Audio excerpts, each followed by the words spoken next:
اللهم صل على محمد وعلى محمد. بسم اللہ الرحمن الرحیم فبدل الذین ظلموا قولا غیر الذی قیل لهم فانزلنا علی الذین ظلموا رجزا من السماء بما كانوا یفسقون۔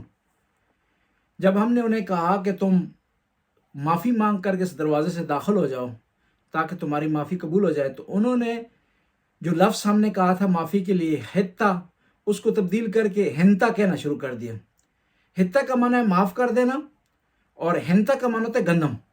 جس طرح ہوتا ہے بچوں کو سکھا رہے ہوتے ہیں نا، تو وہ ضد میں آ کر آپ کچھ اور کہہ رہے ہوتے ہیں، وہ کچھ اور بیان کر رہے ہوتے ہیں۔ یہاں پر بنی اسرائیل نے بھی خدا کو حکم ماننے کے بجائے کیا کیا، انہوں نے اپنی طرف سے ایک لفظ گھڑ لیا، اس کو استعمال کرنا شروع کر دیا۔ پھر خدا نے کیا کہ فانزلنا علی الذین ظلموا، اور جن لوگوں نے ظلم کیا ہم نے ان کے لیے آسمان سے عذاب نازل کیا۔ یہاں یہ پتہ چلتا ہے کہ جو آدمی خدا کی نافرمانی کر رہا ہوتا ہے وہ ظلم کر رہا ہوتا ہے۔ اسی آیت سے ایک اور پتہ چلتا ہے، وہ پتہ چلتا ہے کہ اگر آپ جو ہے احکام کو جس طرح خدا کی طرف سے نازل ہوئے ہیں بجا نہیں لائیں گے، تو گویا آپ ظلم کر رہے ہیں، گویا آپ کفر کر رہے ہیں، گویا آپ عذاب کا مستحق ہو رہے ہیں۔ دیکھیں، بعض اوقات دو لفظوں کا ایک ہی معنی ہوتا ہے، لیکن شریعت نے جو لفظ کہا ہے اسی لفظ کو ہم نے استعمال کرنا ہے، اس میں تبدیلی نہیں لا سکتے ہم۔ مثلا آل بیت کا نام کو نماز میں آیا ہے، کہاں آیا نماز میں؟ صلوات کے عنوان سے، اور صلوات نماز میں پڑھنی تشہد کے بعد واجب ہے، شیعہ کے ہاں بھی اور سنی کے ہاں بھی۔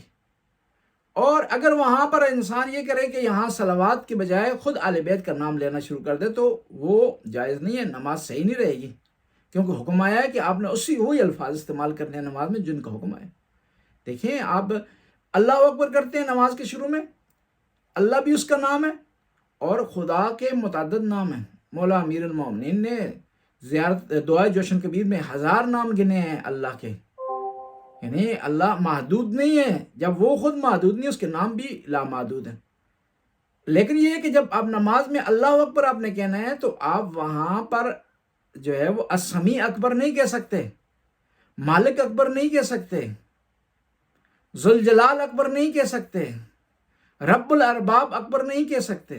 آپ نے وہی لفظ استعمال کرنا ہے جس کا آپ کو حکم ہوا ہے۔ یہاں پر بنی اسرائیل نے کیا کیا؟ خدا نے کسی اور لفظ کا کہا، انہوں نے اپنی طرف سے ایک لفظ گھڑ لیا، اور پھر اس بنیاد پر، اس نافرمانی کی بنیاد پر کیا کیا انہوں نے؟ اپنے آپ پر ظلم کیا، اور جب اپنے آپ پر ظلم کیا تو کیا ہوا؟ وہ خدا کی عذاب کے مستحق ہوئے۔ پس جو بھی خدا کے قانون میں تبدیلی لاتا ہے، خدا کی شریعت میں تبدیلی لاتا ہے، خدا کی نافرمانی کرتا ہے تبدیلی لا کر کے، وہ عذاب کا مستحق ہے۔ اور اسی آیت سے پتہ چلتا ہے کہ بعض ایسے عذاب ہیں وہ اسی دنیا میں انسان کو لاحق ہو جائیں گے، اور وہ آخرت پر نہیں چھوڑے جائیں گے۔ ان گناہوں میں سے ایک گناہ شرک ہے جس کی سزا اس دنیا میں انسان کو ملے گی، انہی گناہوں میں سے ایک گناہ والدین کی نافرمانی ہے جس کی سزا اس دنیا میں ملے گی انسان کو۔ پس کچھ ایسے گناہ ہیں جن کی سزا اسی دنیا میں مل جانی ہے، آخرت تک ادھار نہیں رہے گا۔ دیکھیں، دو قسم کے خدا انسان کو ریوارڈ دیتا ہے سزا، ایک اس دنیا میں اور ایک آخرت میں۔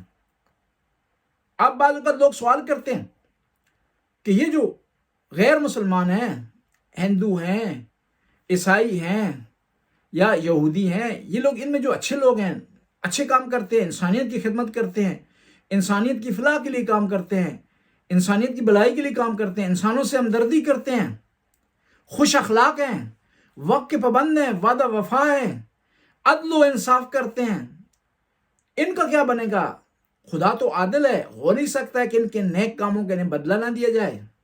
جواب ملے گا کہ ان کے نیک کاموں کا، ان کے اچھے کاموں کا، ان کے فلاحی کاموں کا بدلہ اسی دنیا میں انہیں مل جائے گا، آسائش کی صورت میں، سکون کی صورت میں، مقام کی صورت میں، منزلت کی صورت میں انہیں مل جائے گا۔ لیکن آخرت میں جو اجر ملنا ہے وہ صرف جو ہے وہ ایمان والے لوگوں کو ملنا ہے۔ اب اسی وجہ سے سوال کیا امام زین العابدین علیہ السلام سے، یا امام کسی ایک اور امام سے، مجھے یاد نہیں صحیح طرح، کہ حاتم طائی کا کیا بنے گا؟ کہ وہ اپنے وقت کے نبی پر ایمان نہیں لایا تھا، لیکن سخی تھا، کھلا دل رکھنے والا تھا، انسانیت کی خدمت کرنے والا تھا، بھوکوں کو کھانا کھلاتا تھا، مظلوموں کی دادرسی کرتا تھا، اس کا کیا بنے گا؟ تو امام نے فرمایا کہ جنت اور جہنم کے درمیان ایک جگہ ہے، وہاں پر اسے وہ جگہ دی جائے گی۔ کیوں؟ کس وجہ سے؟ ایمان نہ لانے کی وجہ سے وہ مستحق تھا کس کا؟ جہنم کا، اور ایمان اور جو اچھے کام کرنے کی وجہ سے مستحق تھا جنت کا، لہذا اسے جنت اور جہنم کے درمیان جو ہے وہ رکھا جائے گا۔ بس خداوند تعالیٰ عادل ہے، اس کے عدل کا تقاضا یہ ہے کہ جو کوئی اچھا کام کرتا ہے اسے ریوارڈ دے، لیکن ریوارڈوں کی اقسام ہیں، اس کی مقام ہے، اس کی جگہ ہے، اس کا پوائنٹ ہے، وہاں پر سے دیا جائے گا، اور جو غیر مسلمانوں میں نیک آدمی ہے اس دنیا میں سے ریوارڈ مل جائے گا۔ اور اسی آیت سے پتہ چلتا ہے کہ وہ لوگ جو کہ خدا کے قانون کی خلاف ورزی کرتے ہیں، اس کو تبدیل کرنے کی کوشش کرتے ہیں، اس میں ہیر پھیر کرنے کی کوشش کرتے ہیں، وہ سزا کے مستحق ہیں۔ نبی کریم کے بعد دین میں بہت زیادہ ہیر پھیر ہوا، بہت زیادہ تبدیلی ہوئی۔ امیر المومنین جب خلافت پر تشریف لائے، ظاہری خلافت پر، تو آپ نے نماز پڑھائی تو بعض صحابہ کرام نے رونا شروع کر دیا کہ آپ نے نماز پڑھا کر کے نبی کی نماز ہمیں یاد دلا دی ہے۔ اس سے پتہ چلتا ہے کہ نبی کریم سے بات کے لے کر علی علیہ السلام کے زمانے تک صرف جو نماز ہے اس میں کئی تبدیلیاں آ چکی تھی۔ بس جو آدمی بھی اسلام میں تبدیلی لاتا ہے، کسی عنوان کسی ٹائٹل کا وہ آدمی ہو، وہ خدا کے عذاب کا مستحق ہے۔ وَإِذَا اسْتَسْقَىٰ مُوسَىٰ لِقَوْمِهِ فَقُلْ نَضْرِب بِّعَصَاكَ الْحَجَرَ، یاد کرو اس وقت کو کہ جب موسیٰ نے اپنی قوم کے لیے پانی مانگا، فَقُلْ نَضْرِب بِّعَصَاكَ الْحَجَرَ، پھر ہم نے اسے کہا کہ اپنے عصا کو، اپنی چھڑی کو پتھر پر مارو، فَانْفَجَرَتْ مِنْهُ 12 عَيْنًا، اور جب چھڑی ماری تو اس پتھر سے 12 چشمے پھوٹ پڑے۔ قَدْ عَلِمَ كُلُّ أُنَاسٍ مَشْرَبَهُمْ، ان میں سے ہر آدمی کو اپنا چشمہ مل گیا، پانی کا چشمہ مل گیا۔ کُلُوا وَاشْرَبُوا، ہم نے کہا کہ تم کھاؤ پیو، من رزق اللہ، اللہ کے دیے ہوئے میں سے، وَلَا تَعْثُوا فِي الْأَرْضِ الْمُفْسِدِينَ، اور اللہ کی زمین پر فساد نہ پھیلاؤ۔ 12 چشمے کس لیے پھوٹے تھے؟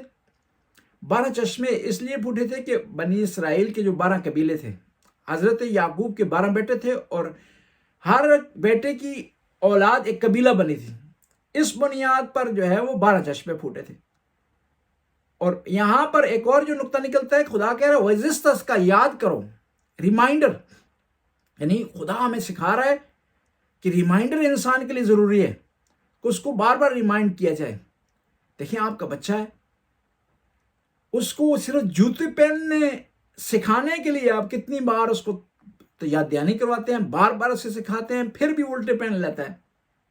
آپ بھی اس وقت تک کوشش کرتے رہتے ہیں جب تک وہ سیدھے جوتے پہننا سیکھ نہ لے۔ بس انسان کے لیے بھی یاد دہانی ضروری ہے، انسان کو نہیں تھکنا چاہیے، خاص طور اپنی اولاد سے متعلق۔ یہ نہیں ہے کہ 2 دفعہ آپ اسے نماز کا کہہ دیں اور پھر اس کے بعد تھک جائیں، کہیں کہ میں روزانہ کہتا ہوں، میں کہہ کے تھک گیا ہوں اور یہ مان نہیں رہا۔ نہیں، آپ نے اپنی سٹرگل جاری رکھنی ہے۔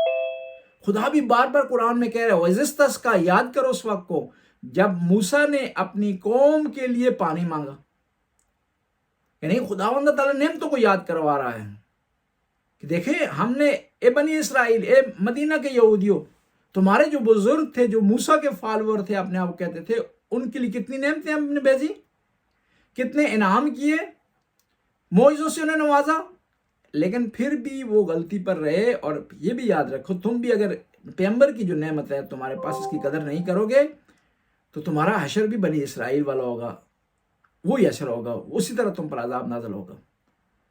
اور اسی آیت سے پتہ چلتا ہے کہ نبی جو ہوتا ہے وہ صرف دینی کام اس کے نہیں ہوتے، بلکہ یہ دنیاوی کام بھی نبی کے ذمہ ہے۔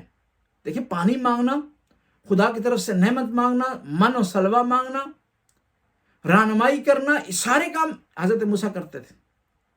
ورنہ حضرت موسیٰ کہہ سکتے تھے کہ بھائی پانی مجھ سے کیوں مانگ رہے ہو، یہ تو ایک دنیاوی معاملہ ہے، یہ تو خود تم ڈھونڈو، لیکن حضرت موسیٰ ان کے لیے انجام دے رہے ہیں۔ اور پھر اسی آیت سے پتہ چلتا ہے کہ جو چیز بھی چاہیں خدا سے مانگ سکتے ہیں آپ، حتیٰ پانی بھی خدا سے آپ مانگ سکتے ہیں۔ وَإِذِ اسْتَسْقَىٰ مُوسَىٰ لِقَوْمِهِ، یاد کرو اس وقت کو جب موسیٰ نے اپنی قوم کے لیے پانی مانگا، یعنی چھوٹی نعمت بھی آپ خدا سے مانگ سکتے ہیں، بڑی نعمت بھی مانگ سکتے ہیں۔ بعض اوقات لوگ کہتے ہیں کہ بھئی نہیں چھوٹی نعمت خدا سے نہیں مانگیں گے ہم. نہیں، چھوٹی بڑی اس کے یہاں معیار نہیں ہے، یہ آپ کے یہاں معیار ہے. اس کے لیے نہ کوئی چیز چھوٹی ہے نہ کوئی چیز بڑی ہے کہ آپ اپنے پیمانے سے خداوند تعالیٰ کی رضا کو جو ہے وہ نہ پرکھیں. بس ہم نے کیا کرنا ہے، ہر چیز خدا سے مانگی جا سکتی ہے، چاہے وہ کھانے والی چیز ہو، چاہے پینے والی چیز ہو، چاہے دنیاوی معاملہ ہو، چاہے آخروی معاملہ ہو، خدا سے جو ہے وہ مانگا جا سکتا ہے. اور پھر یہ بھی یاد رکھیں نا، آپ کیا ہوتا ہے کہ ایک آدمی سے ایک دفعہ کی چیز مانگتے ہیں، دوبارہ آپ شرماتے ہیں مانگنے سے کہ اب میں کل اس سے چیز مانگی تھی، آج کیوں مانگوں.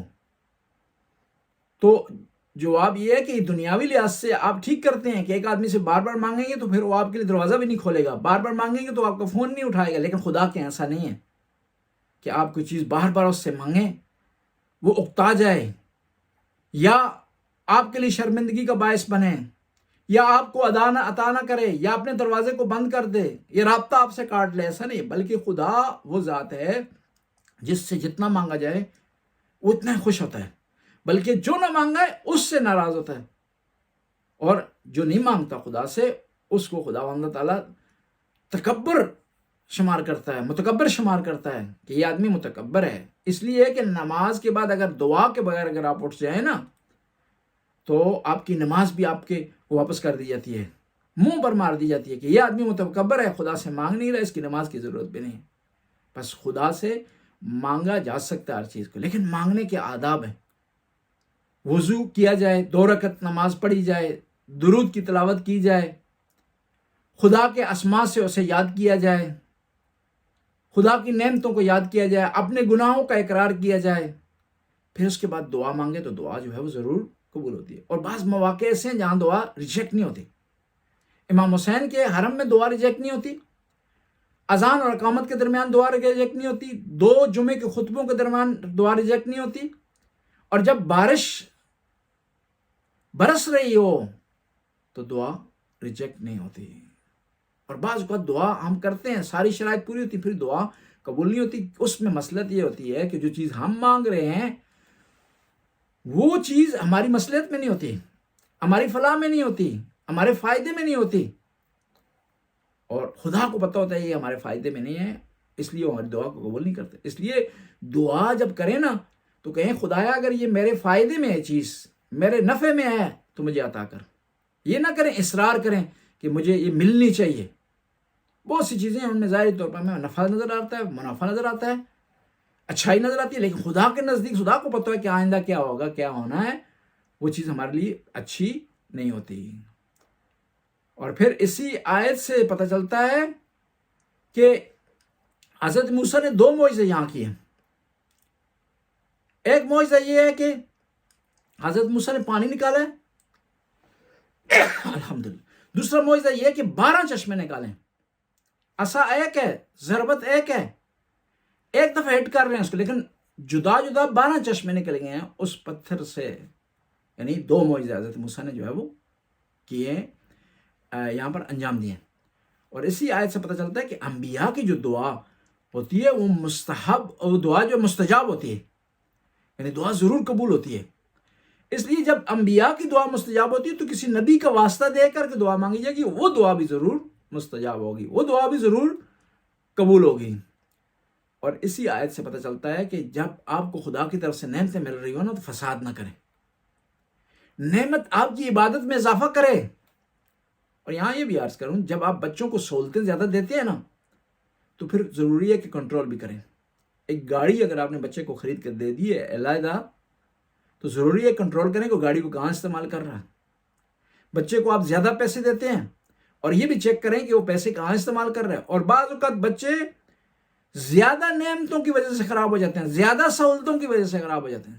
اس لیے خدا کہہ رہا ہے کہ ہم نے تمہارے لیے پانی کا جو ہے وہ انتظام کر دیا ہے، اور ایک پانی نہیں 12 چشمے کا انتظام کر دیا ہے. لیکن مہربانی کرنا پانی پی کر یہ کھانا کھانے کے بعد مستی نہ کرنا، خدا کے حکم کی خلاف ورزی نہ کرنا، نافرمانی نہ کرنا، کیونکہ بعض اوقات نافرمانی زیادی نعمت کی وجہ سے ہو جاتی ہے. ہم نے کئی لوگ دیکھے وہ غریب تھے، نماز پڑھتے تھے، جمعے میں آتے تھے، خدا کی عبادت کرتے تھے، لیکن جب وہ امیر ہو گئے تو انہوں نے ساری چیزیں چھوڑ دی ہیں.